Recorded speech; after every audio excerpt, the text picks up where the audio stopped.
Police भरतीची तयारी करत असलेल्या तरुणांसाठी महाराष्ट्र शासनाकडून अतिशय महत्त्वाची बातमी आज समोर आली आहे। मुख्यमंत्री देवेंद्र फडणवीस यांच्या नेतृत्वातील गृह मंत्रालयाने मोठे निर्णय घेतले आहेत। याविषयीची ही माहिती आपण या बातमीमध्ये बघणार आहोत।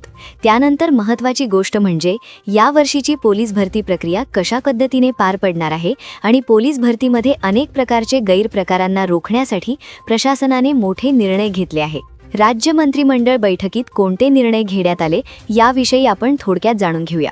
पोलीस दलामध्ये भरती होण्यासाठीची स्पर्धा वाढली असल्याचे यावर्षीच्या आकडेवारीतून दिसून येते। मुंबईसह राज्यात पोलीस दलातील वेगवेगळ्या 15,405 पदांसाठी तब्बल 16,52,850 उमेदवारांनी अर्ज केला आहे। सरासरी काढल्यास एका पदासाठी 108 उमेदवार आपले नशीब आजमावणार आहेत। मुंबईसह राज्यातील रिक्त पदे भरण्यासाठी सरकारने भरतीची घोषणा केल्यानंतर पोलीस प्रशासनाच्या वतीने प्रत्यक्षात प्रक्रिया सुरू करण्यात आली आहे। शिपाई, चालक, बँड्समॅन, कारागृह शिपाई, SRPF अशा वेगवेगळ्या पदांसाठी ही भरती प्रक्रिया सुरू करण्यात आली असून 15,405 जागा भरण्यात येणार आहेत। या प्रक्रियेचा पहिला टप्पा 30 नोव्हेंबर रोजी संपला। मात्र राज्याच्या कानाकोपऱ्यातून होणाऱ्या मागणीनुसार ही मुदत 8 दिवसांनी वाढवण्यात आली। ही मुदत संपल्यानंतर 15,405 पदांसाठी तब्बल 16,52,850 उमेदवारांनी अर्ज केल्याचे एका वरिष्ठ अधिकाऱ्याने सांगितले। अर्ज करणाऱ्यांमध्ये ग्रामीण भागातील उच्च शिक्षितांची संख्या अधिक असल्याचे या अधिकाऱ्याने सांगितले। भरती प्रक्रियेचा पुढील टप्पा मैदानी चाचणी असून 20 जानेवारीपासून ही प्रक्रिया सुरू होईल, असे हा अधिकारी म्हणाला। सर्वात कमी म्हणजेच केवळ 19 पदे ही बँड्समॅनची भरण्यात येणार आहेत। मात्र बँड्समॅनच्या एका पदासाठी सरासरी 895 उमेदवार स्पर्धेत आहेत। गैरप्रकार रोखण्याचे आव्हान। शिपाई, चालकांसह इतर पदावर घेण्यात येणाऱ्या लेखी परीक्षेत इयरबड आणि इलेक्ट्रिक डिव्हाइसच्या माध्यमातून हायटेक कॉपी आणि बनावट हॉल तिकिटाच्या माध्यमातून प्रवेश मिळवण्याचे प्रकार याआधी घडलेले आहेत। मैदानी चाचणीत पायातील चिपची अदलाबदल करून उत्तीर्ण होण्याचे प्रकार घडले होते। तसेच मैदानावर घडणाऱ्या या गैरप्रकारांना रोखण्याचे मोठे आव्हान पोलिसांपुढे आहे। पोलीस भरती प्रक्रियेत होणाऱ्या कॉपी, डमी उमेदवार तसेच शारीरिक चाचण्यांमधील गैरप्रकार रोखण्यासाठी पुणे शहर पोलिसांनी मोठा निर्णय घेतला आहे।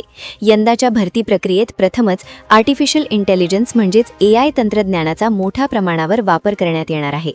पोलीस शिपाई, वाहन चालक आणि कारागृह शिपाई पदांची भरती आता AIच्या कडक देखरेखीखाली होणार असल्याने प्रक्रिया अधिक पारदर्शक आणि सुरक्षित होणार आहे।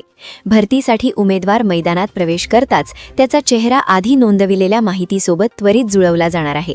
चेहरा ओळखणाऱ्या प्रणालीमुळे डमी उमेदवार उभा करण्याचा कोणताही प्रयत्न झाला तर लगेच इशारा मिळणार आहे। यामुळे दुसऱ्या व्यक्तीला परीक्षेत उभे करण्याचे प्रकार थांबवता येणार आहेत। शारीरिक चाचणी दरम्यान छातीची मोजणी झाल्यानंतर उमेदवार मैदानाबाहेर गेला आणि पुन्हा परत आला तरी तोच उमेदवार आहे की नाही याची खात्री AI प्रणाली करणार आहे। त्यामुळे मध्येच उमेदवार बदलण्याचा कोणताही प्रकार होणार नाही। याआधी अशा स्वरूपाच्या तक्रारी अनेकदा समोर आल्या होत्या। धाव चाचणी दरम्यान वेळेची हेराफेरी टाळण्यासाठी धावपट्टीवर विशेष सेन्सर बसवले जाणार आहेत। उमेदवाराने धाव पूर्ण करण्यासाठी घेतलेला अचूक वेळ थेट संगणक प्रणालीत नोंदवला जाणार आहे। त्यामुळे मानवी चूक किंवा मुद्दाम केलेली गडबड टाळता येणार असून सर्व उमेदवारांना समान संधी मिळणार आहे। यंदाच्या भरतीसाठी मोठ्या प्रमाणावर अर्ज दाखल झाले आहेत। पोलीस शिपाईच्या 1,833 पदांसाठी 86,240 अर्ज, वाहन चालकाच्या 103 पदांसाठी 42,896 अर्ज तर कारागृह शिपाईच्या 130 पदांसाठी 20,791 अर्ज प्राप्त झाले आहेत। AI तंत्रज्ञानामुळे फसवणूक करणाऱ्यांना आळा बसेल आणि प्रामाणिक उमेदवारांना न्याय मिळेल असा विश्वास पोलीस प्रशासनाने व्यक्त केला आहे। तर यावर तुमचं काय मत आहे कमेंटमध्ये नक्की कळवा। तर अशाच प्रकारच्या ताज्या आणि महत्त्वाच्या बातम्या जाणत रहा आणि आपल्या TV24 मराठी न्यूज या YouTube चॅनलला लाईक आणि सबस्क्राईब नक्की करा। तोपर्यंत नमस्कार।